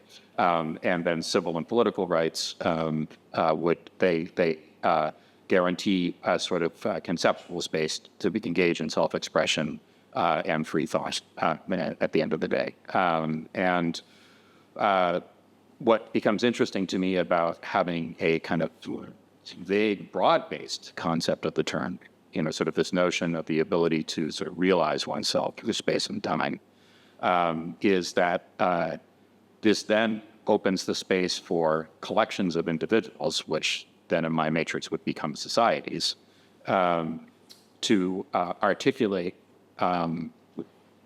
what it is that they see as themselves and what it is that they see as the mechanisms they need to engage in that self-realization. And then the question on the global plane becomes sort of identifying who is saying that they need what. Again, what becomes intriguing for me at the global level is the vast level of similarity inside the liberal world in terms of the claims that we are making about the basic rights that we want. Right? And then there is a world which is resisting that, the liberal world in a particular way, which is saying that it wants something different. And the question then becomes what, right? And what I'm interested in is actually providing, in the name of human rights, the space to be able to make that articulation. I was thinking your idea of this global compact when some society have the right to self-organize themselves according to cultural law rather than individual rights, it's to a certain degree expansion of the United States society to global level, where you have some ethnic cultural group like the Amish, the Hasidic Jews, the Mormons, that have the ability to organize their own society, and as long as they don't disturb people nearby, as long as they don't prevent people from living. So this could be this is not a criticism, because this could work, but the problem is that I see in which many culturally conservative group is their enemy is not the state. They don't want, there is no state that is forcing them to modernize and accept human rights. their enemy is market and social forces that are pushing the erosion of their values. For a Christian evangelical, the enemy is not the federal government, it's YouPorn that is eroding their sexual morality. And so what they want is actually take control of the government and ban this form of these enemies, and that require the reduction of human rights and a paternalistic state. So I see a tension that this traditional society could not exist for a longer time, and so they would want to take over the state to exercise power in an authoritarian way. Yeah. So that's a complex issue, in part because it involves the possibility of the invocation of force to sort of resist rebellion against, in essence, the global compact, right, or this kind of global constitution or sort of agreement, I guess, if one wants to put it that way. But you are right that you have the essence of the agreement, right? In other words, whereas in contemporary Europe, in at least a number of states, we're hearing a lot of sort of resistance to parallel societies. Actually, I'm proposing a world which has got some big chunky parallel societies sitting right next to each other, right? I've also been asked this question in some other fora, like, you know, if I'm interested in sort of guaranteeing the rights of people who believe in the tenets of Islamic State, for example, to be able to live in that manner, how can I guarantee that I wouldn't be able to stop the fanatics that would want to sort of force the rest of the world to live this way, right? And there we are talking about a potential locale of the invocation of military force, which comes back to the question of where is military force located, right? I mean, who has it, and under what terms does it become invoked? And in fact, in a kind of world parliament, in the manner that I would be sort of formulating it, ISIS, if it were given some territory, would have representation in the world parliament, right? I mean, there would be a couple of representatives. I need to work out all the math of all this stuff, but I think you get the idea. And this becomes an interesting question, but again, the essence of this would be, the A to B question, how do we get from where we are now to that point? I haven't all the answers, but the essence of this is a kind of agreement. It is, you are saying that you need to make intense resistance because you really feel ignored and marginalized, and not allowed to have this self-realization. This self-realization is going to be guaranteed you, and you will be able to live precisely this way, as long as you don't prevent somebody else, exactly as you're saying, from being able to get out from there if they don't want to live that way, right? That would be the essence of the agreement. And the hope would be that there would be enough people who would be interested to say, you know what, the non-recognition has gone on long enough, such that I find myself interested in the idea of finally getting some legal recognition, right? The existence of an Islamic State would no longer be in dispute. It would be guaranteed to not be run over as long as it lets the dissidents act, right? That would in essence be the compact. So you're right in the image in a kind of way. You're right that this kind of sort of multicultural America kind of expanded to a global scale where there's a national law which sort of hangs over it, but a relatively high level of cultural distinction is allowed between multiple communities. There's a question of the matter of cultural difference. You spoke about the opposition that now is made between cultures that can live their own way and cultures that live according to human rights. I'm wondering whether that is still actual good description of the situation. You see very often now that, and that's a political issue, that so-called non-human rights cultures don't accept anymore the idea that they don't have human rights. We have our human rights too, but in our own way. Yes. And then you don't talk anymore about the universality of human rights, but about the universability of human rights. Is it possible to universalize the idea of human rights? For it is a universal idea. You cannot restrict it. Is it can you see this universality in the way of universability now? So every culture wants it, Islam for human rights, Africa for human rights. It has a danger, let's say, as the Africans say, what in old times was called dictatorship is now called democracy in an African way, let's say.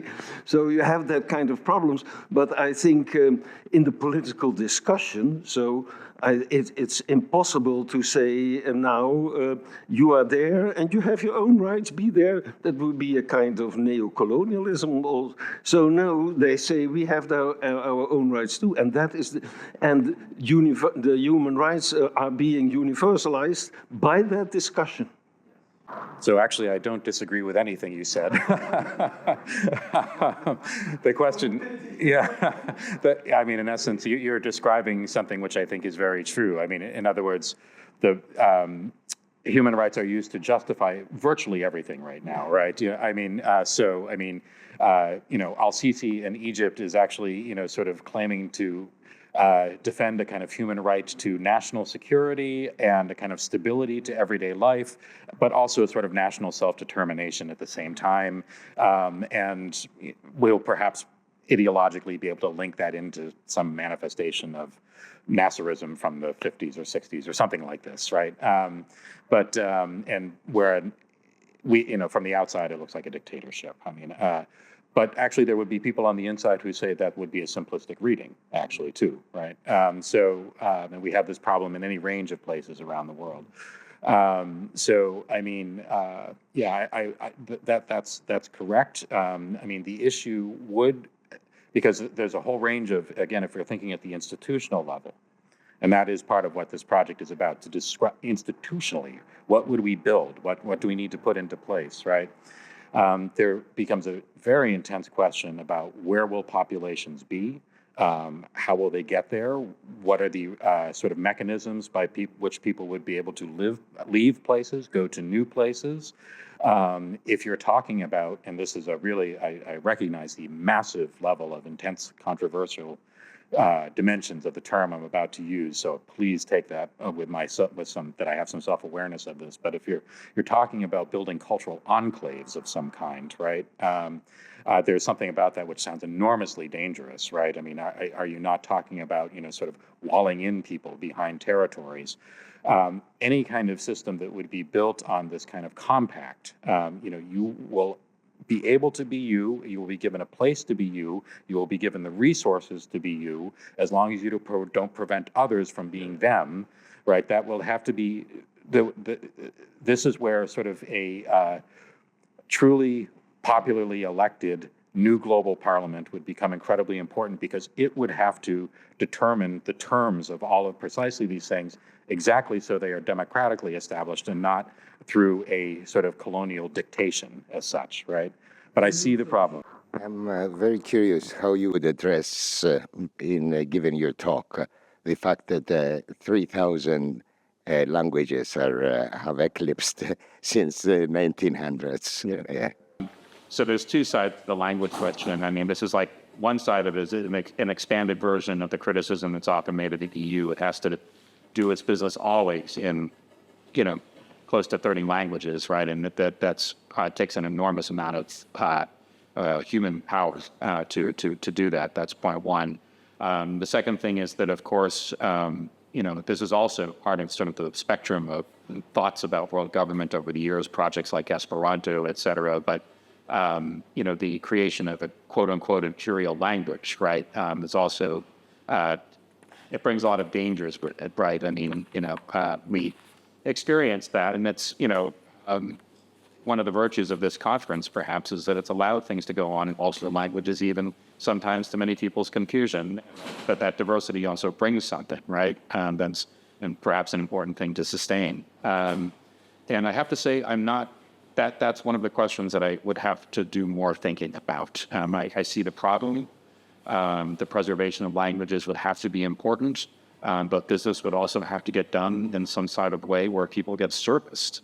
And so there would have to be some kind of balance achieved there. And again, I think very important to that would be policies that would be set through a popularly elected, democratic, global parliamentary body, wherein sort of the constitution of that body, how it is constituted, becomes a deeply important question, I would say. Thank you. I was triggered by the use of the word recognition, and you explained that there's I think the urge for recognition is right. It seems to be arising. Who do you think should recognize? In the eyes of the person who wants to be recognized, is it some kind of world government that it could go to totalitarian lengths? It could go in a direction of a more pluralist world. You probably wish, but I wonder if the groups that want to be recognized will go the pluralist way or the totalitarian way. That's. Could you reflect on that, please? I'll say that I recognize the problem.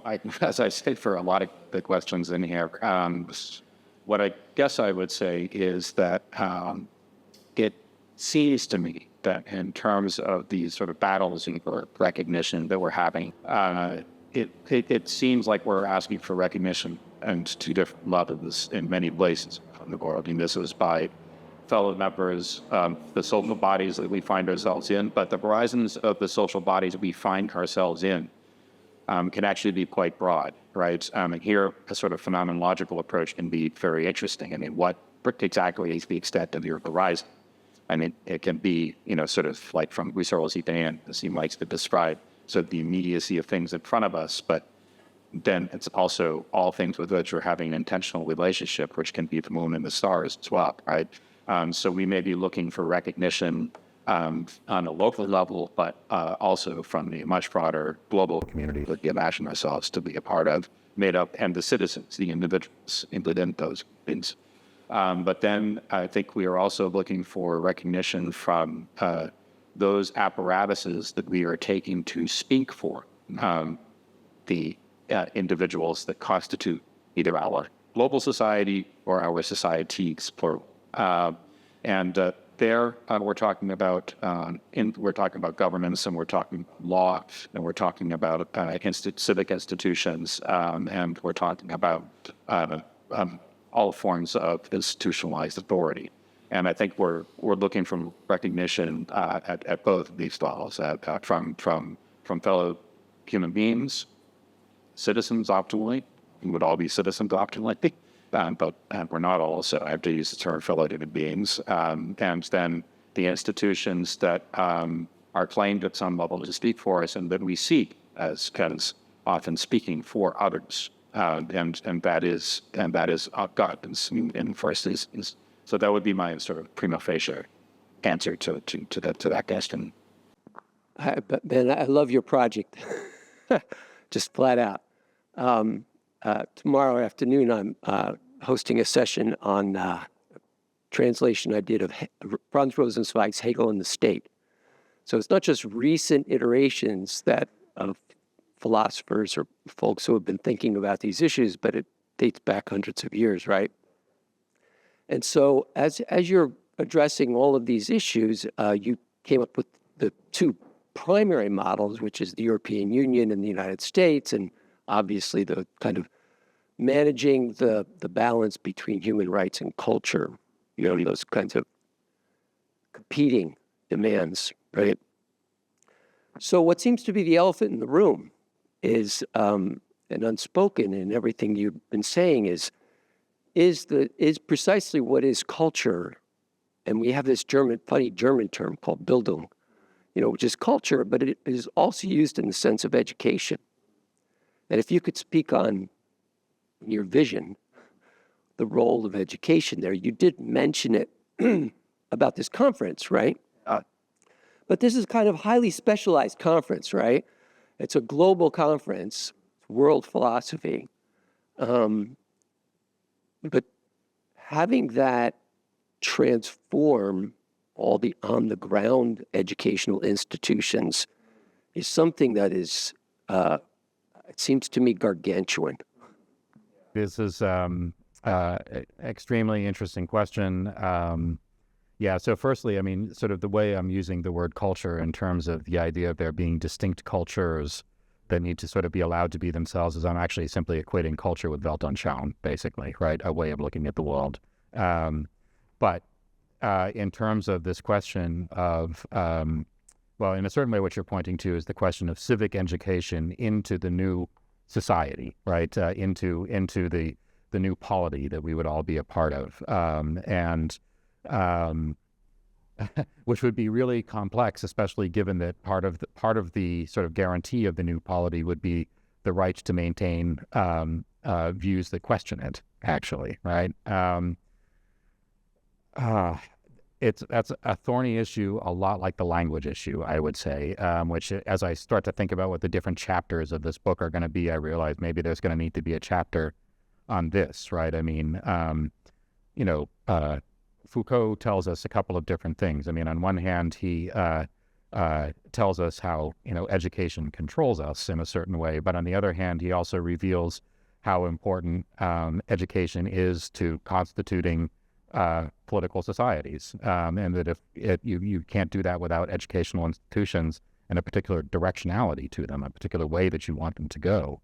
And all I can say is that I can see that I would have to respond to that, and it seems to me that there would have to be an allowance for a couple of different varieties of education, one intended to support sort of the liberal values of those who seek to live under human rights law, but also the allowance of educational perspectives that would support sort of the cultural law, which is allowed to dissent from the validity of human rights in the name of having the human right to do so. Interesting for me would be spending some time talking with people who are interested in education policy in terms of how to assure culturally diverse perspectives inside education and genuinely diverse in terms of actually facilitating the ability of people to maintain different worldviews. It's so nice to have a panel with book writers. I'm so happy about this. So I think it's kind of a nice ending that we are looking forward to all what will come out. Thank you so much for taking part in this session, everyone who was here, and especially the panel. Thank you very much.